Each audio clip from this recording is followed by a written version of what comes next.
حضرت عبداللہ بن مسعود رضی اللہ عنہ کی منقبت کے سلسلے میں اور جو فضائل ان کے حدیث کی کتابوں میں آئے ہیں اور پھر ان کے شاگردوں نے جو انہیں خراج تحسین پیش کیا ہے، اور سب سے بڑی بات یہ کہ جو سند صادق و مصدوق حضرت نبی کریم صلی اللہ علیہ وسلم کی زبان مبارک سے انہیں ملی تھی، ان تمام مباحث کو سمیٹتے ہوئے یہ آخری نشستیں جو چل رہی ہیں ان میں یہ بات چل رہی تھی کہ ابن مسعود رضی اللہ عنہ نے شاذ قرات کے مطابق قرآن کریم کی تلاوت کی، جو ان کے زمانے میں تو شاذ نہیں تھی مگر اس کے بعد وہ شاذ قراتوں میں شمار کی گئی، اور قرات عوام میں اس طرح سمجھی جاتی ہے کہ کوئی آدمی قرآن کریم کو اچھی آواز میں پڑھ لے تو بس اسے وہ لوگ قاری کہنا شروع ہو جاتے ہیں، حالانکہ یہ بات درست نہیں۔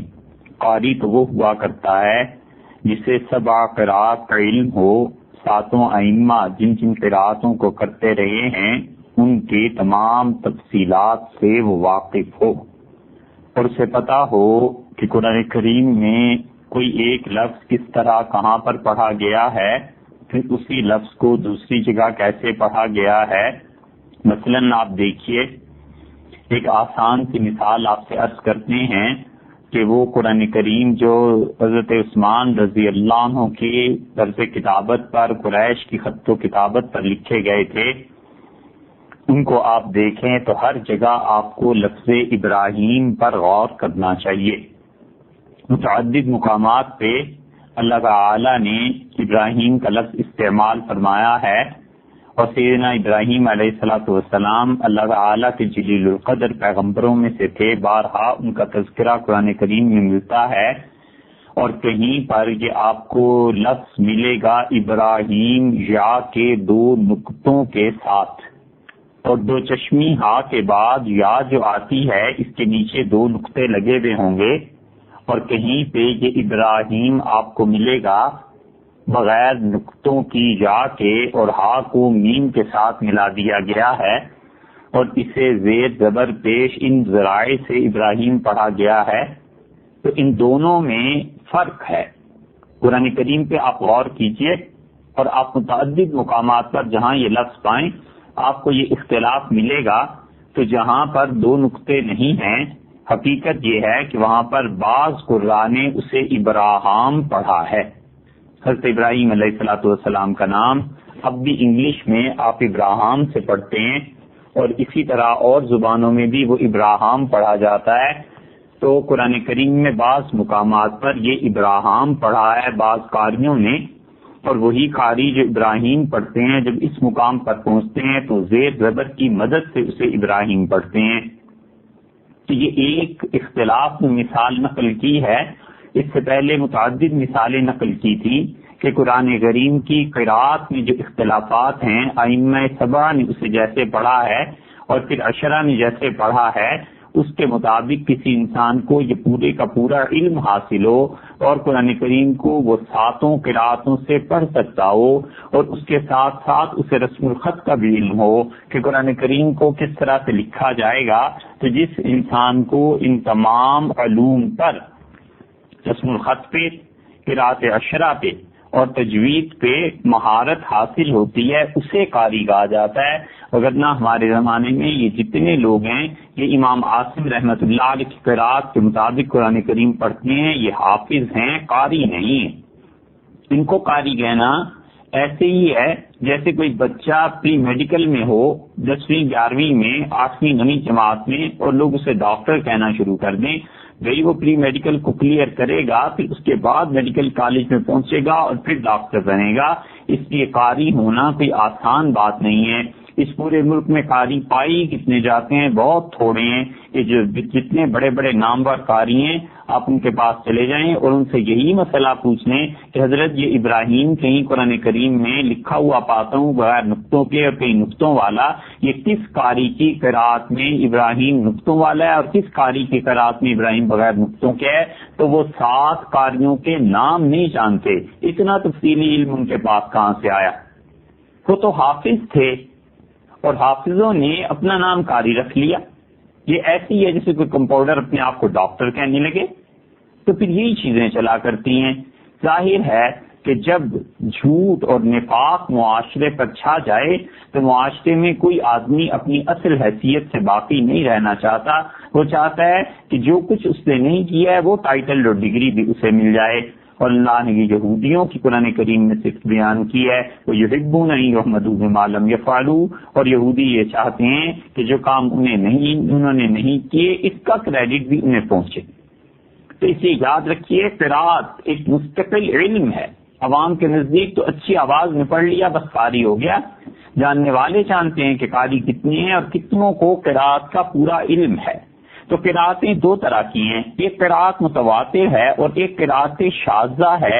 یہ جو شاذ قرات ہے ابن مسعود رضی اللہ عنہ کے متعلق کہ انہوں نے سورہ اعلیٰ کو کیسے پڑھا تھا یہ بات پہلے گزر چکی. اور قرات شاذہ کے متعلق یہ اچھی طرح سمجھ لینا چاہیے کہ شاذ قرات کو ہم قرآن کریم نہیں کہتے.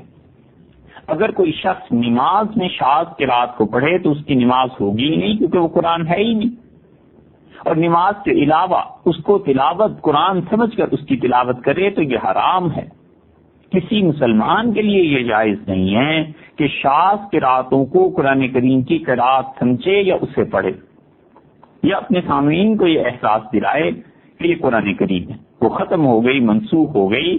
تلاوت اور قرات اس کی جائز نہیں ہے.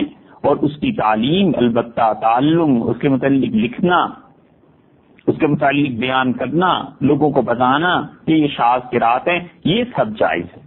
یہ جمہور مفتی حضرات کا یہی فتویٰ ہے کہ شاذ قراتیں جو امت میں اب تک کتابوں کی حد تک پائی جاتی ہیں یا جب ہم پڑھتے ہیں اپنے اساتذہ سے تو اساتذہ اس کو بتاتے ہیں قرات کی کل 6 قسمیں ہیں، اپنی نوع کے اعتبار سے 6 طرح کی ہے.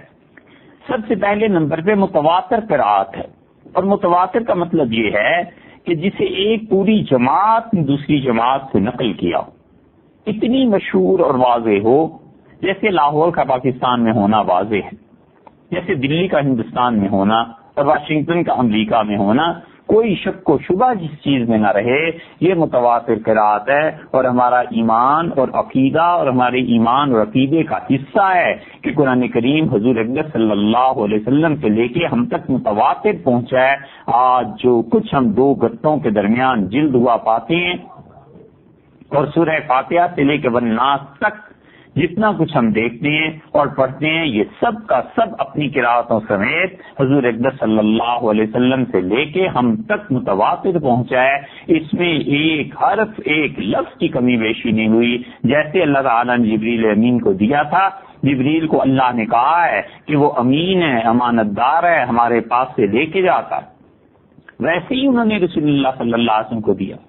اور نبی کریم صلی اللہ علیہ وسلم اگر امین نہیں تھے تو دنیا میں کوئی امین نہیں. حضور اکرم صلی اللہ علیہ وسلم قرآن کریم کے بارے میں اتنے زیادہ حساس تھے. جو کچھ جبریل امین نے پڑھایا ہے بغیر کسی زیر زبر کی تبدیلی کے آگے آپ نے صحابہ کرام رضی اللہ عنہ کو منتقل کیا. اور نبوت سچی ہو، جھوٹے نبی کے لیے نہیں، اس کے لیے تو سزا جہنم ہے، وہ تو اللہ کے الگ معاملہ ہے. سچا نبی حضور اکرم صلی اللہ علیہ وسلم، اللہ نے فرمایا وَلَوْ تَقَبَّلَ عَلَيْنَا لَبَعْضَ الْأَقَاوِيلِ. اور اگر ہمارے پاس سے جو وحی نہیں آئی، کوئی ایسی وحی یا اپنے پاس سے بنا کر لوگوں کو دے دیتے، ہمارے متعلق کوئی بات ایسی کہہ دیتے جو ہم نے نہیں کہی ہے، جو وہی ہم نے جبریل امین کے ذریعے نہیں بھیجی، محمد صلی اللہ علیہ وسلم کہہ دیتے کہ یہ خدا کی طرف سے آئی ہے، لَأَخَذْنَا مِنْهُ بِالْيَمِينِ. ہم اپنے نبی صلی اللہ علیہ وسلم کا ہاتھ دایاں پکڑ لیتے، دایاں ہاتھ پکڑ لیتے یعنی مجبور اور بے بس انہیں کر دیتے. ثُمَّ لَقَطَعْنَا مِنْهُ الْوَتِينَ. اور ہم ان کی گردن اڑا دیتے، ہم ان کی شہرت کاٹ دیتے. یہ اگر ایک حرف بھی رسول اللہ صلی اللہ علیہ وسلم اپنے پاس سے کہتے، اللہ نے اس کے ساتھ ساتھ بتا دیا کہ قرآن کو ایسے ہی نہ سمجھو، یہ اللہ نے دیا ہے. جبریل امین نے بالکل اسی طرح رسول اللہ صلی اللہ علیہ وسلم کو پہنچایا اور نبی کریم صلی اللہ علیہ وسلم بالکل ٹھیک اسی طریقے سے صحابہ کرام رضی اللہ عنہ کو دے کے گئے ہیں. اور صحابہ رضی اللہ عنہ سے تابعین، تبع تابعین، حتیٰ کہ وہ قاریوں تک پہنچا اور قاریوں سے ہم تک اس قرآن کریم کی سند متصل ہے. کیا مثال ہے کہ اس میں ایک حرف کی کمی بیشی ہو گئی ہو. اگر کوئی شخص اس قرآن کریم میں جو آج ہمارے پاس ہے یہ مانتا ہے کہ یہ قرآن پورا نہیں ہے اور اس میں کمی بیشی ہو گئی ہے، کچھ الفاظ نکل گئے ہیں، کچھ زیادہ ہو گئے ہیں، تو مسلمان نہیں ہے۔ کوئی کافر ہی ایسا اعتراض کر سکتا ہے، اور جو کرتا ہے اسے دین سے کوئی تعلق نہیں۔ آپ خود اپنی عقل سے سوچیں کہ قرآن بھی اگر امت کے پاس محفوظ نہیں ہے تو ہمارا دین آخر اس کی بنیاد کیا ہے؟ کس چیز پہ اس دین کو پھیلانا ہے؟ تورات ہے، انجیل ہے، ان کا بھی یہی حال ہے، وہ بھی متواتر نہیں ہے۔ تورات جس زبان میں نازل ہوئی تھی وہ زبان بدل گئی، انجیل جس زبان میں نازل ہوئی تھی وہ زبان ہی بدل گئی، رہی نہیں۔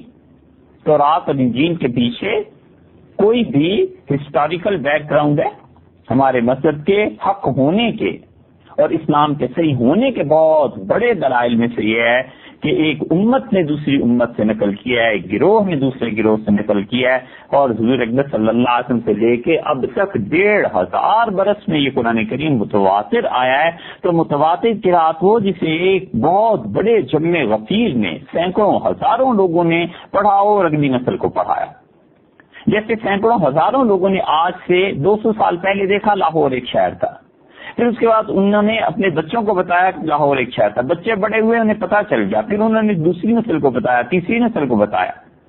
تو 6 قسموں میں سب سے مشہور قسم متواتر ہے، اور ہم اسی کے ساتھ قرآن کریم کو اللہ کا کلام مانتے ہیں۔ دوسری قرات کی مشہور قسم وہ جس کی سند صحیح ہے، رسول اللہ صلی اللہ علیہ وسلم تک پہنچتی ہے۔ سیدنا عثمان رضی اللہ عنہ نے جو قرآن کریم لکھوائے تھے ان میں سے کسی ایک رسم الخط کے مطابق ہے، ائمہ 7 اس کے قائل ہیں، مشہور ہیں سارے، لیکن وہ تواتر کی حد تک نہیں پہنچتی۔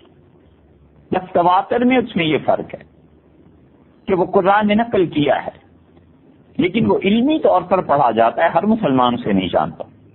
تیسری وہ ہے جو صحیح ہے، جس کی سند معلوم ہے، لیکن لکھنے میں، تحریر میں سیدنا عثمان رضی اللہ عنہ کے کسی قرآن کریم کے مطابق نہیں ہوتی۔ وہ ہم کہتے ہیں وہ بھی قرآن ہے، یہ بھی چیز تھی، اس کی بھی قرات تھی، لیکن ہم اب اسے نہیں پڑھیں گے۔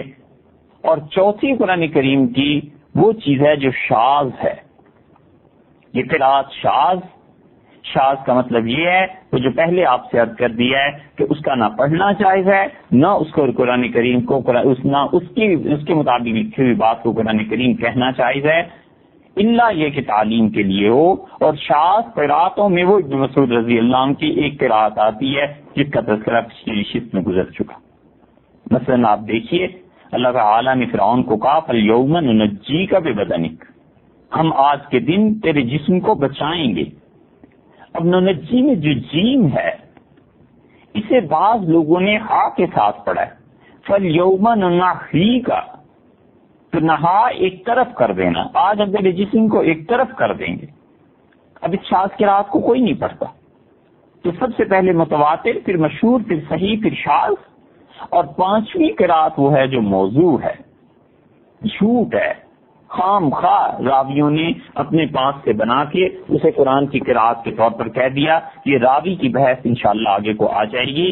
اور چھٹی قرات وہ ہے جس کو قراء حضرات اپنی زبان میں الشبیہ بالمدرج کہتے ہیں، یعنی وہ الفاظ جو قرآن کریم میں تفسیر کے طور پر بڑھا دیے گئے ہوں۔ اس کی متعدد مثالیں دی تھی نا، کہ جیسے یہ آیا کہ صلاۃ وسطیٰ کی حفاظت کرو، اور آگے بریکٹ میں لکھ دیا گیا صلاۃ العصر۔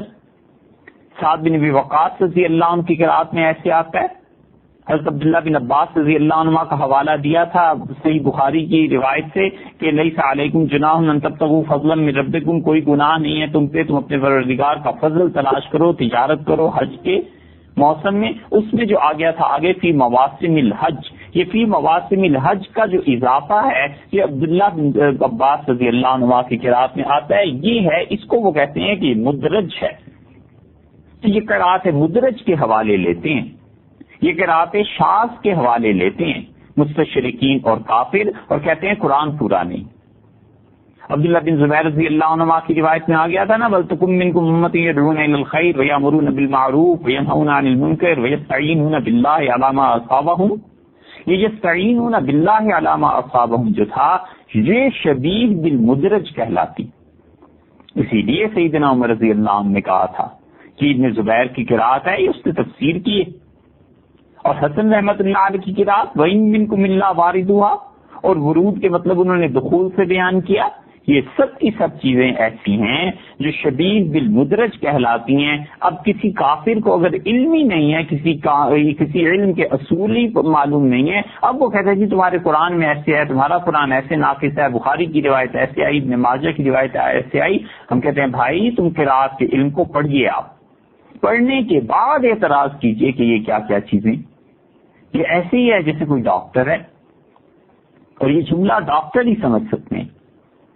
ہر آدمی لگا ہوا ہے اس بات پہ کہ ڈاکٹر صاحب اس کے سائیڈ ایفیکٹس کیا ہوتے ہیں، اس کے سائیڈ ایفیکٹس کیا ہیں. تو بہت سے ڈاکٹروں کو ہم نے سنا وہ کہتے ہیں بھائی سائیڈ ایفیکٹ تمہارے کھانے کا بھی ہو سکتا ہے، پینے کا بھی ہو سکتا ہے. یہ سائیڈ ایفیکٹس کیا ہوتے ہیں ہر آدمی اسے نہیں سمجھ سکتا. یا تو ڈاکٹر سمجھتے ہیں، یا ڈاکٹر کسی کو تعلیم دے دیں کہ سائیڈ ایفیکٹس کیا ہوتے ہیں وہ سمجھتے ہیں. ہر آدمی کے لیے یہ تھوڑا ہی ہے کہ اٹھا کر ڈاکٹروں کی دوائی پھینک دے اور کہ صاحب اس میں سائیڈ ایفیکٹ ہوتا ہے، اور خواہ اس کے ساتھ فرشتے نہ ہو، شیطان ہو، تو اس کے شیطانوں کو بھی خبر نہ ہو کہ سائیڈ ایفیکٹ کیا ہے. آخر یہ کس مینار کا نام ہے، یہ کس شہر کا نام ہے، لیکن اس نے لفظ سن لیے، بس ان کو دہراتا چلا جائے گا بغیر اس بات کے کہ اسے میڈیکل کے علم کا الف بے بھی آتا ہو، ABC بھی آتی. بالکل اسی طرح یہ جو شبیہ بالمدرج کی بات ہے یا قرات کی قسموں کی بات ہے، جس شخص کو قرات کے الف با کا بھی نہیں پتا وہ بھی ان روایات کا سہارا لے کر کہے کہ قرآن کریم ناقص ہے، کتنے ظلم اور زیادتی کی بات. شاذ قراتوں کے ائمہ 4 آدمی تھے، اور ان میں سب سے پہلے امام تھے ابن محیثن مکی رحمۃ اللہ علیہ. 122 ہجری میں وہ پیدا ہوئے، اور علامہ ذہبی رحمۃ اللہ علیہ نے قرآن کریم کے اچھے حافظوں میں ان کا شمار کیا ہے. سعید بن جبیر رحمۃ اللہ علیہ، ان سے انہوں نے قرآن پڑھا تھا، اور انہوں نے آگے حضرت عبداللہ بن عباس رضی اللہ عنہما وغیرہ سے پڑھا تھا. اور انہوں نے بعض قراتیں ان تک روایات پہنچی ہیں، لیکن وہ شاذ قراتیں قریش سے تعلق رکھتے تھے اور قرائے مکہ میں شمار کیے جاتے تھے. احمد بزی نے آپ سے روایت کی ہے، اور احمد البزی یہ 40 سال تک مسجد حرام میں مؤذن رہے، خدا کے گھر میں کعبۃ اللہ میں اذان دیتے رہے.